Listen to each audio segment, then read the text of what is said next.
Hi everyone, and welcome back. Today we're joined by Seyed Mohammad Marandi, the professor at Tehran University and also a former advisor to Iran's nuclear negotiation team.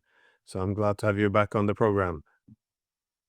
Thank you, Glenn. It's always a pleasure being with you and your audience. Trump recently celebrated a diplomatic victory. That is, he negotiated this peace deal between Armenia and Azerbaijan. However, the peace agreement also includes a 99-year development lease of a transportation corridor, which is now being called Trump's Highway, or the Trump route for international peace and prosperity.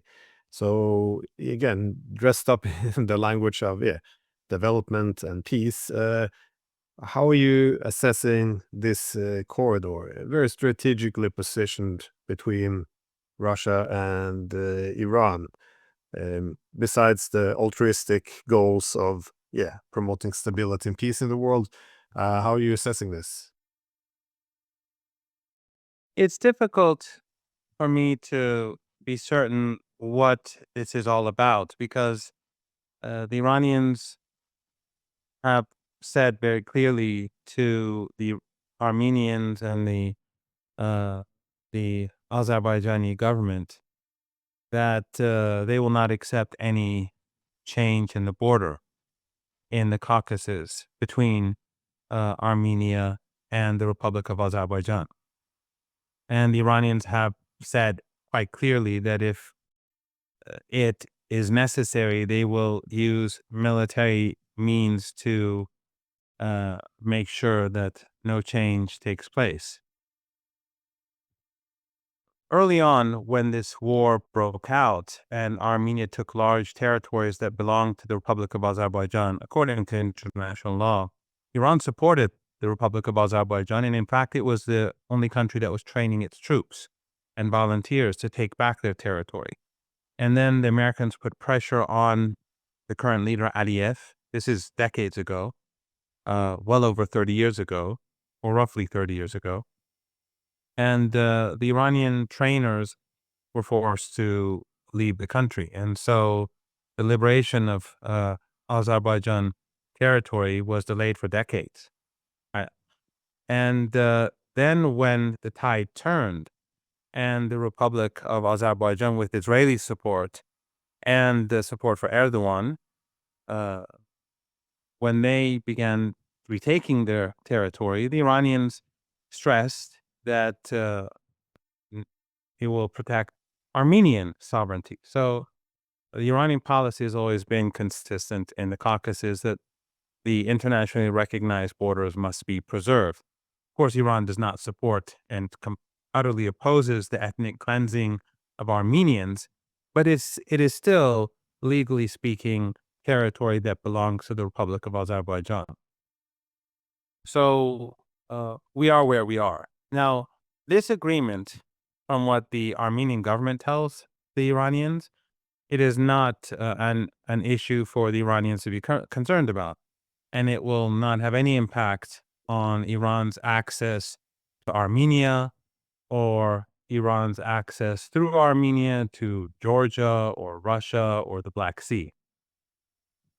Armenian officials are traveling to Tehran. President Pezeshkian is going to go to Armenia soon in a trip that was supposed to go ahead anyhow. But this, of course, will be, I'm sure, a top issue of discussion, and Iran will definitely want assurances. And in my opinion, they should demand written assurances that the United States will not be in any way or form able to control the border or to block Iran's access to Armenia. For Iran, it's not important if there's a highway that links east to west in Armenia. That's their sovereign right. If they want to have a deal with the Republic of Azerbaijan to link the two territories of that country that are separate, that's their right. But beyond that, to have, let's say, American troops or to have armed men from a third country in Armenia. That for Iran will be completely unacceptable. And the Iranians have made it very clear that if necessary, they'll use force to ensure that those borders are not changed. The United States and NATO definitely want to have control over this territory because it isolates Russia, it isolates Iran, it breaks off, it impedes the access that Iran and Russia have with one another. And also it's a threat to the Chinese Belt and Road Initiative, as well as the North-South Corridor, of course, because the Americans will have control over a new route from Europe to Asia. So for Iran, that is a red line. How do you see it primarily, though? Is this primarily then about pursuing the economic isolation of Iran, or is this a possible preparation for another war? What are the possible risks? Again, there's no certainty, and one shouldn't speculate too much. However, when one assesses threats, one will look at both intentions and capabilities. Now, one can assume the intentions of the US and the Israelis are not benign towards Iran. And it was good reason to assume why they haven't really given up on what was a decapitation strike. But to what extent does this enhance the capability of going after either Iran's economy by blocking its access or its security in terms of launching a war? Well, this all depends on the nature of the agreement. And if what the Armenian government says is true, then there is nothing for Iran to worry about or to be concerned about. It's not good news because any American involvement in countries surrounding Iran is always an issue to be concerned about because the United States has a very antagonistic position towards Iranians. But still, it wouldn't be something of great concern. But if there's a hidden agreement that exists between Armenia and the United States, then that would be a major issue. And that would be a part of the U.S. attempt to strangle Iran because Iran in the past was quite isolated. A decade ago, when Obama imposed maximum pressure, more than a decade ago, when he imposed maximum pressure sanctions, that harmed the Iranian economy tremendously. And when Trump revived them, the same happened. And even before and after, and before and after Obama lifted the maximum pressure sanctions, most of the sanctions were still in place. Just some of the sanctions were removed. So the Iranians have always been suffering under sanctions. But in the past, Iran was much more isolated than today because Russia and China were still on the rise. There was no such thing as BRICS, or at least Iran wasn't a member of BRICS. And BRICS itself was still the countries, besides Russia and China, they too were still on the rise. So countries were very much afraid of standing up against the United States and cooperating with Iran. They were very cautious about their cooperation. They may have had sympathy, but they were too afraid of the United States to do much about it.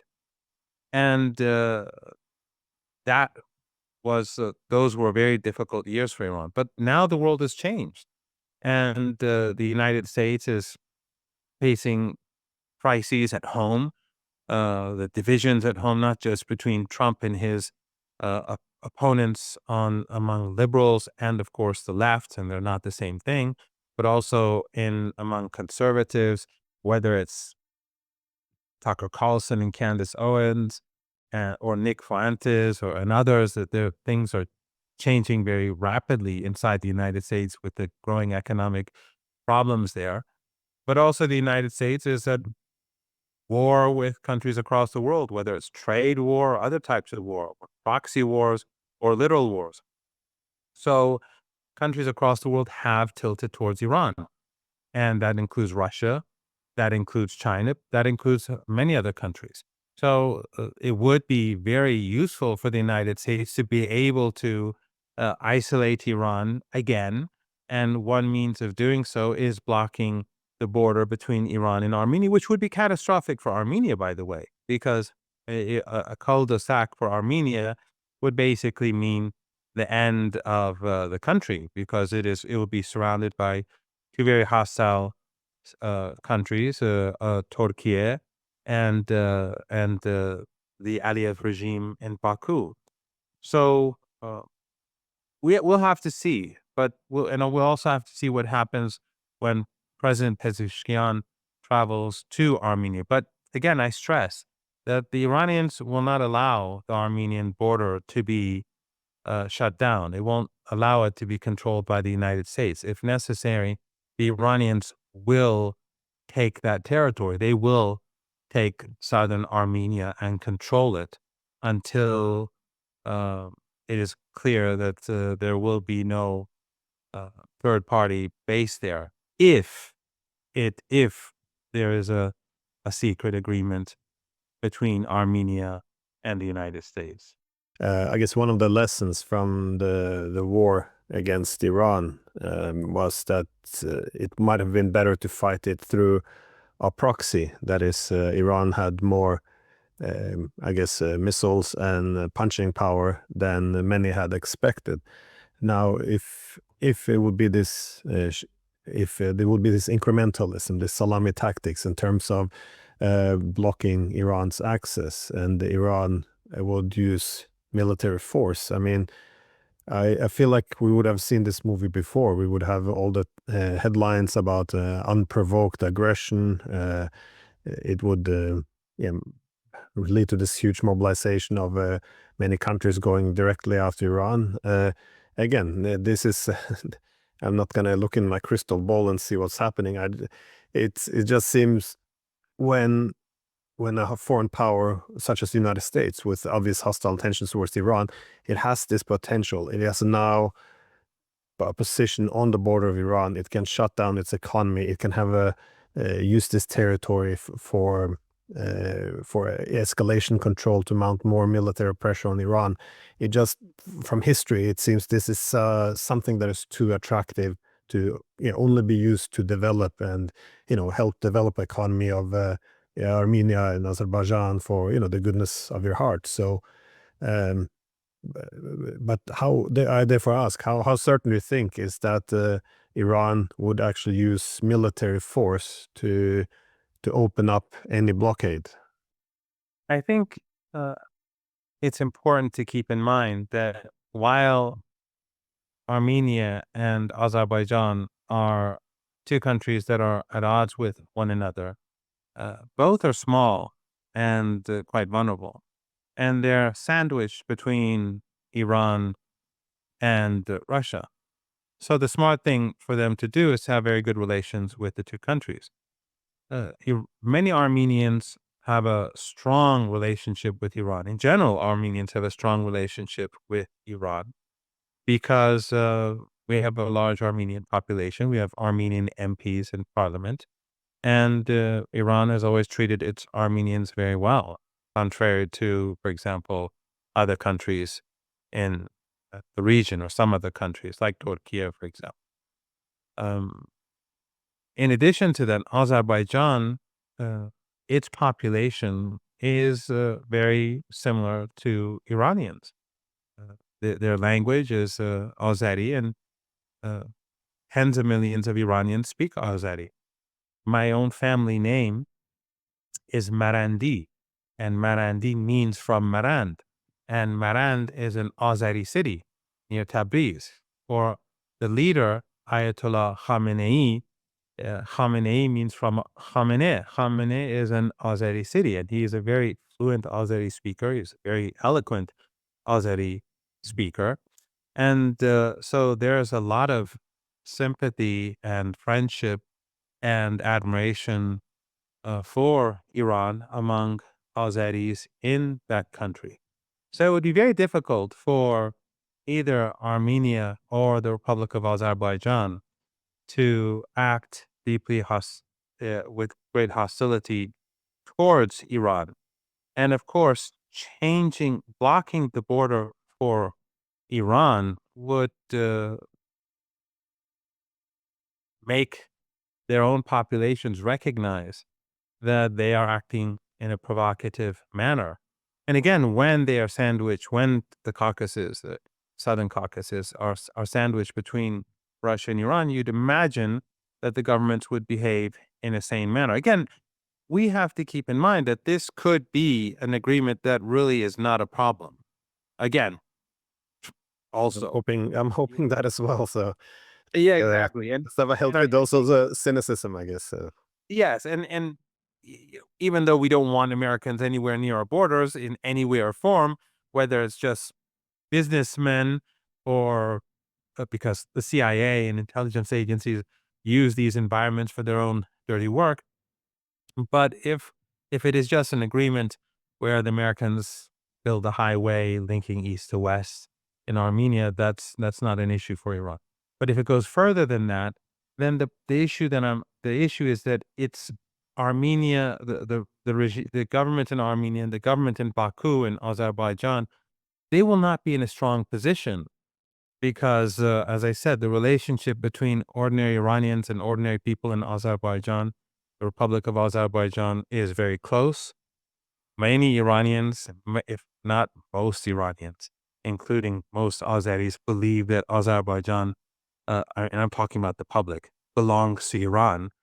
And so, it would not be a smart thing for either of these two small countries to push for confrontation. And this, of course, we know how this works. The United States in the past used Georgia, and it's using Ukraine to provoke Russia. And I think that probably Aliyev in Baku and Pashinyan in Armenia know quite well that their fate would not be any different if they try to provoke a confrontation with Iran.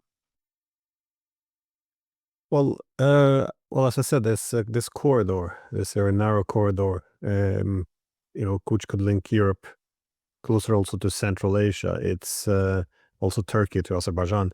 It's this very thin corridor between, just skirting between Russia and Iran, and at a moment when Iran and Russia is also moving closer, not just in the security realm, but also economically.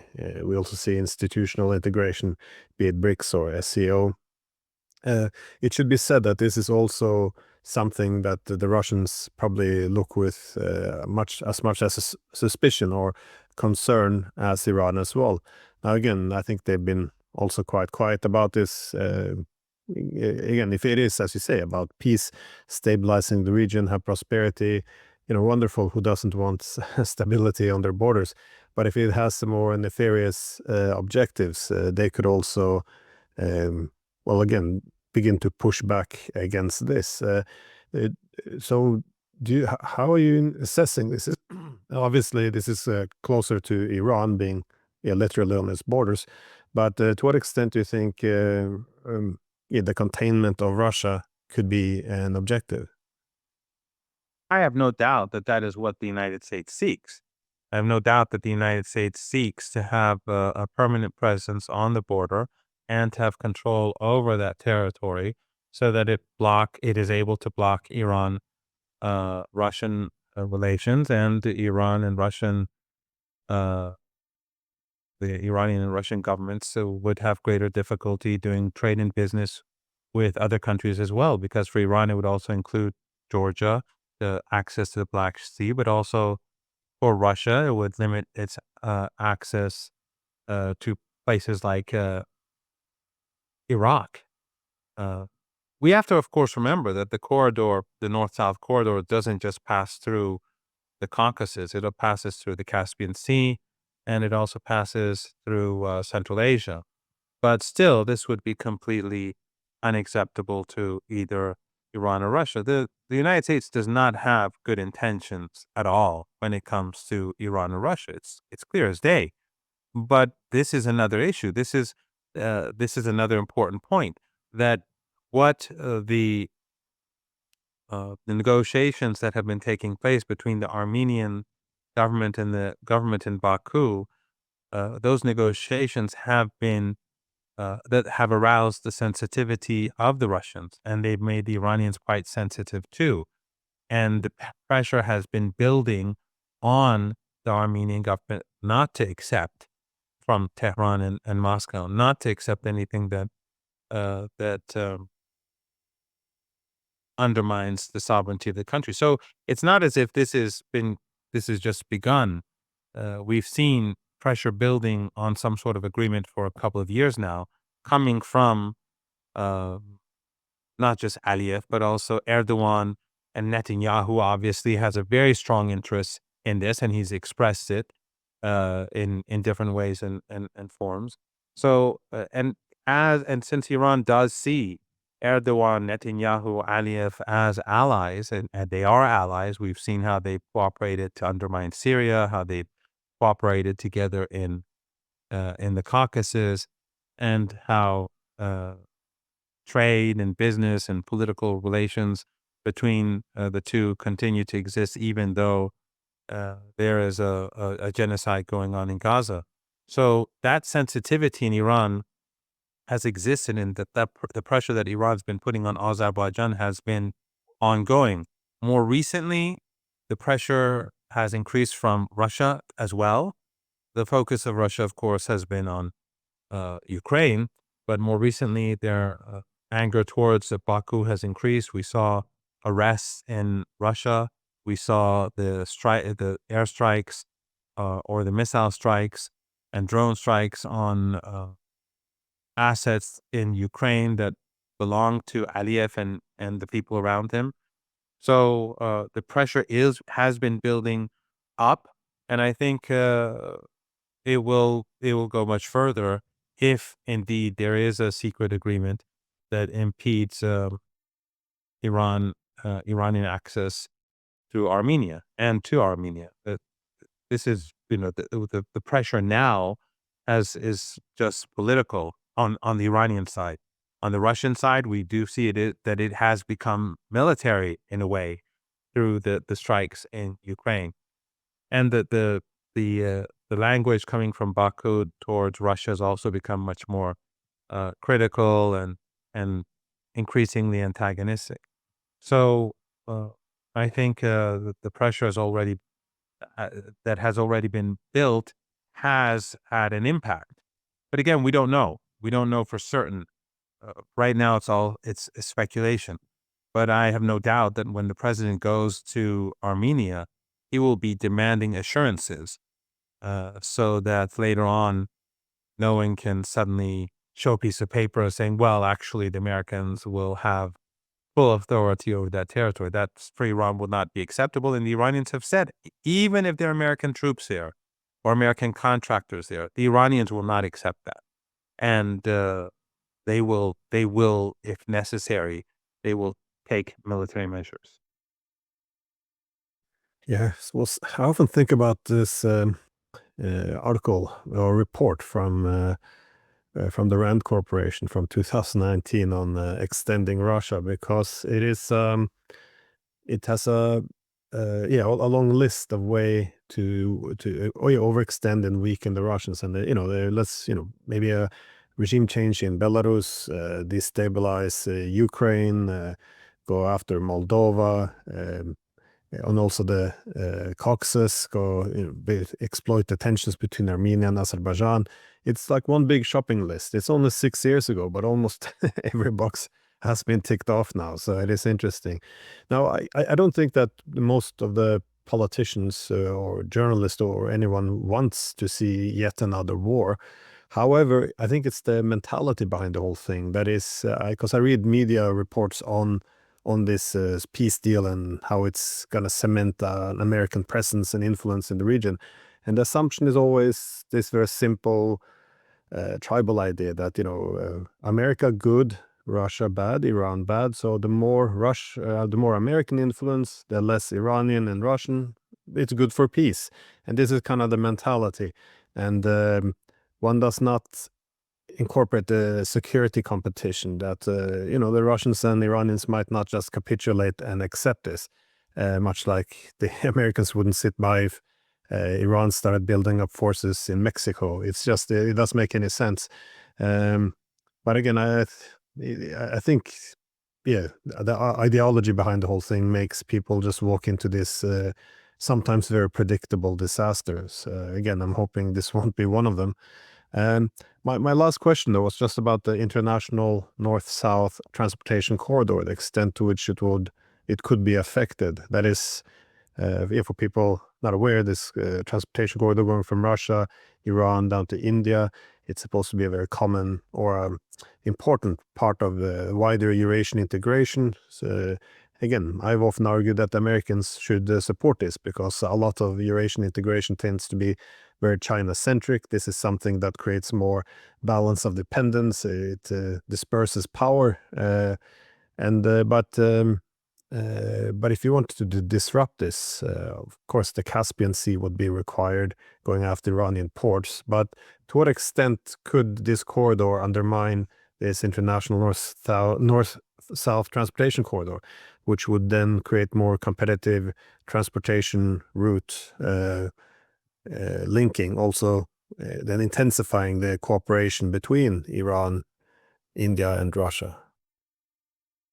Well, a couple of things. One is that the United States obviously is antagonizing Iran and Russia, and you've given excellent examples about how they do it and how they try to use smaller countries, neighboring countries against Iran and Russia. The United States tries to uh, push the Arab family dictatorships in the Persian Gulf towards an antagonistic approach towards Iran, each in their own different way, whether it's Qatar or the Emirates or Kuwait or Bahrain or Saudi Arabia. And they tried to do the same in the Caucasus and on our eastern border through Afghanistan and Pakistan. And they've tried in the past with Central Asia, and they continue to work on those fronts. So it's both.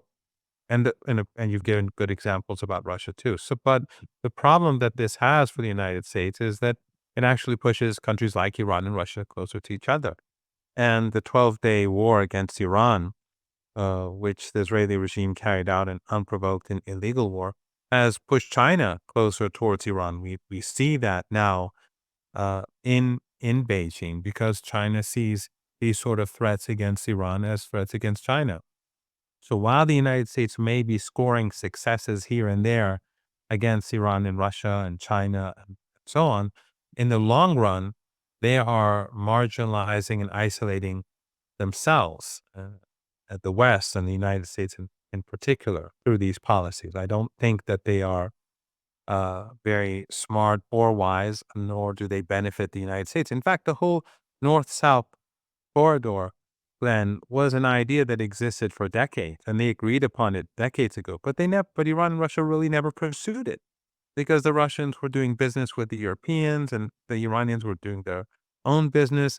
And it was only after the war in Ukraine that the Russians took it seriously, and the Iranians began to take it much more seriously. And so what the United States and NATO has done is they push these countries to explore their capabilities in a way in which they never did before. With regards to this, the North-South corridor and the threats of that corridor, there's no doubt that if the United States had access, or if they had control over southern Armenia, that would pose a serious threat. Because first of all, Erdogan, he has a vested interest here. Erdogan, instead of supporting the Palestinian people during this 2 years, he's been cooperating with the Israeli regime and working against the resistance. We saw him do that in Syria, and now his proxies, his Al-Qaeda and ISIS proxies in Syria, are cooperating with the Americans and the Israelis and the Saudis in trying to undermine the resistance in Lebanon. Now threats are being made against Hezbollah. And Erdogan's proxies, especially Jolani, have said that our enemies are Iran and Hezbollah, not Israel. He said that. He sent many messages to the Israelis. So Erdogan is basically trying to create a small Ottoman empire, revive a sort of mini Ottoman empire as the Israelis pursue Greater Israel. And they're working sort of in parallel. And for the most part, they're cooperating. They have differences, of course, in Syria over, it's sort of like turf war between two gangs. But at the same time, the cooperation is extensive. And we see that in the Caucasus. So Erdogan, as a part of NATO and as an ally of the West, he is pursuing this policy of suffocating Armenia, dividing Iran and Russia, and that would give us a monopoly of to the Republic of Azerbaijan. They can shut the north-south, at least a significant part of the north-south corridor, if they want. And therefore, for Iran, it is absolutely necessary. It is a must that Armenia, the borders between Iran and Armenia remain under Armenian control. Iran will accept nothing but that.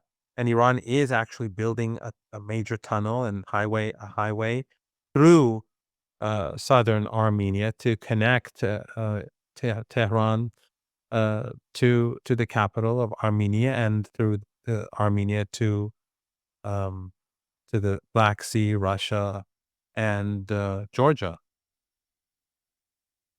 The United States is Iran's enemy, but again, we don't know yet what the agreement is. The Armenians say that there's nothing to be concerned about, but Iran will be until Iran is 100% assured that there is no secret clause. The Iranians are going to keep pushing, and Iran has a lot of troops based on the border of both Azerbaijan and Armenia, and they are prepared to use them. And they've actually made a very small move a few years ago to send a message to the Republic of Azerbaijan that it will not allow Iran will not allow its access through to Armenia to be blocked. So again, right now it's all speculation. You hear different voices in Iran. Some are very worried, some are less worried. You hear the military taking a strong position, the politicians taking a softer approach, or at least the politicians in government.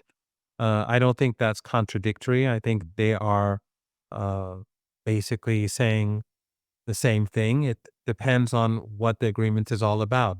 If the agreement contains anything that threatens Iran's ability to access Armenia, then the threats or the statements being made by the military must be taken very seriously. If not, then it will be business as usual with Armenia, but Iran will not be happy about any U.S. presence in its neighborhood.